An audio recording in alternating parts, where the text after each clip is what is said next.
All right, let's dive right into this. Welcome to today's explainer, where we are going to completely overhaul your communication skills. We're tapping into this seriously powerful ancient wisdom of Chanakya Niti, that classical Indian text on strategy and human behavior, to really unpack the art of speaking.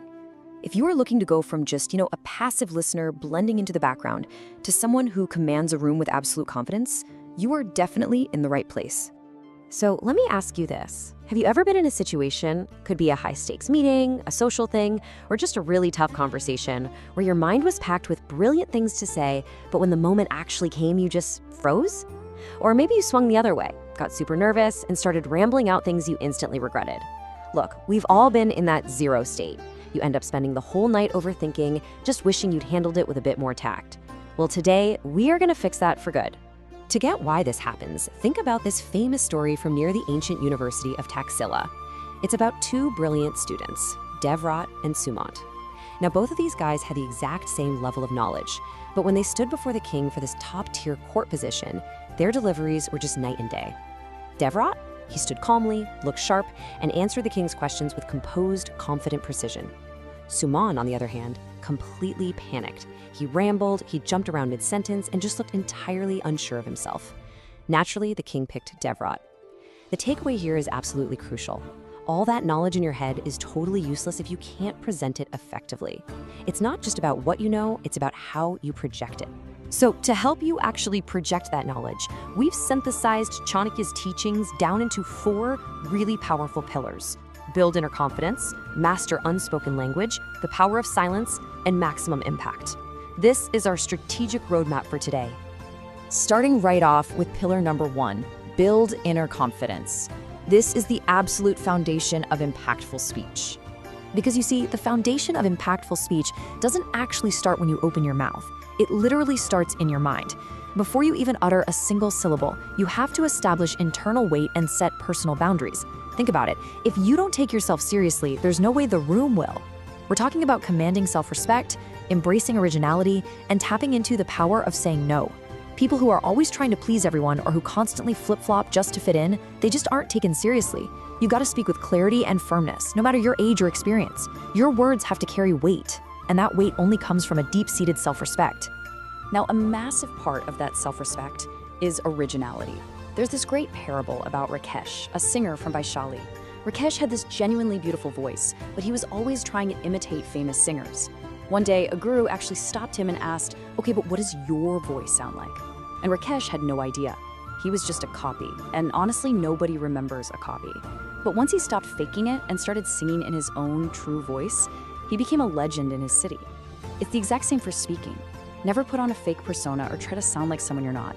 Authenticity is what breeds immediate trust. And protecting your energy is a huge part of being authentic. As the saying goes, a lamp that burns in all directions burns out quickly. One focused in a single direction gives light all night. Look at the story of Kamala Kant and Devdat. These were two extremely kind men who simply could not say no. They said yes to every favor, lent money out to everyone, gave away all their time. And the result? The whole town lost respect for them. They ended up being treated like tools, not people. And this brilliantly illustrates how being over-available completely destroys respect. Setting boundaries and saying no doesn't mean you're a bad person. It just shows the world you have your own priorities. Moving right along to pillar number 2, master unspoken language. This is all about how we communicate before saying a single word. So we're shifting gears from the words you say to what your body and your eyes are loudly broadcasting to the room before you even speak. Picture a messenger named Vasudev standing in a royal court. While delivering his message, he's staring at the floor, darting his eyes up to the ceiling, basically doing anything to avoid looking at the king. Instantly, the king distrusts him. Why? Because dodging eye contact screams deception, or at best, extreme insecurity. Now contrast that with balanced eye contact, steady, natural, respectful. That tells your listener, hey, I'm present, I respect you, and I stand by what I'm saying. Your eyes are constantly projecting your internal intent. But it goes both ways, right? You also need to read the unspoken language of everyone else. And Chanakya was an absolute master at this. There was a time during a peace treaty negotiation in Emperor Chandragupta Maurya's court where Chanakya actually stopped the emperor from signing. Why did he do that? Well, even though the opposing messengers were verbally saying yes, Chanakya caught their restless hands, their distracted, darting eyes, and the way their posture kept shifting. He read those physical cues and instantly realized they were walking into a trap. Your body always tells the truth, even if your words are lying. Always pay attention to how people are standing and where exactly they're looking. All right, on to pillar number 3, the strategic power of silence, or why less is almost always more. There is this massive misconception today that the smartest person in the room is the one talking the loudest or just talking the most. But Chanakya Niti flips this completely on its head. Let's look at 2 students from the Nalanda University. When their guru posed a really difficult question, Prabhat just immediately jumped right in. He talked on, giving this long, rambling answer that was mostly just fluff. Shantanu, however, stayed perfectly silent. He thought for a second and then delivered his answer in exactly 2 precise, impactful sentences. And the guru praised Shantanu. Talking too much often signals a lack of self-control. Brevity, on the other hand, that commands immediate authority. Plus, silence unlocks arguably your greatest tool, which is listening. Speaking merely repeats what you already know, but listening teaches you something completely new. The great ancient healer Acharya Sishru was famous not just for his medical treatments, but because he actually let his patients speak. By staying silent, actively listening, and really absorbing their fears, he built these profound connections. When you stay quiet and truly listen, you figure out exactly what drives the person across from you.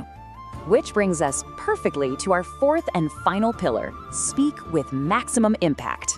This is where we deploy our words strategically. Okay, so you've built your inner confidence, your body language is completely locked in, and you've taken the time to listen to the room. Now it is finally time to deploy your words strategically to win over the audience. And here's the secret. The most strategic words you can use are actually questions. Think about 2 competing merchants, Vinayak and Keshav. Vinayak was just way overeager. The second a customer walked in, he bombarded them, pushing products and talking nonstop. Keshav took a totally different route. He asked questions. Things like, what are you looking for? Or who's this for? By simply asking the right questions, Keshav made his customers feel valued, figured out exactly what they needed, and ended up selling 10 times more than Vinayak. Questions guide the conversation, and they naturally make the other person open up. Let's move to how this builds into a masterful strategy for persuasion. Step 1, observe hidden pain points. Step 2, connect with empathy. And step 3, guide them to a solution. Take the story of Dean Paul, who was this incredibly arrogant, impossible to deal with merchant. Literally no one could get through to him. But this young advisor, Amar Dutt, watched Dean Paul really closely. He noticed that Dean Paul's voice actually softened up whenever his distant home village was mentioned. Amar Dutt realized, hey, Dean Paul isn't just arrogant, the guy is incredibly lonely. By connecting with that hidden pain point using genuine empathy, Amar Dutt guided Dean Paul to become his most loyal supporter. When you understand the raw emotion behind the words, your own words become incredibly powerful. So when you finally do speak, you have to make it count. As the text suggests, a smart person's words are like arrows that hit the target directly. There's a story of a royal court where a scholar named Vashpati bored the king to the point of yawning because he just kept rambling endlessly from topic to topic. Then another scholar, Monish, stood up. He spoke exactly 5 sentences, but those 5 sentences were so deep, so precisely well thought out that they literally silenced the entire court. The king was absolutely mesmerized. The lesson? Don't drown your audience in words. Shoot arrows. So there you have it. We've just woven our way through 10 incredible underlying techniques derived straight from Chanakya Niti.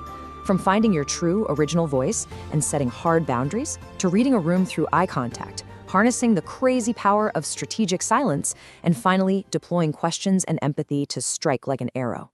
This right here is your toolkit. You now have the exact blueprint to stop being just a passive, nervous participant and start commanding true respect in literally any room you walk into.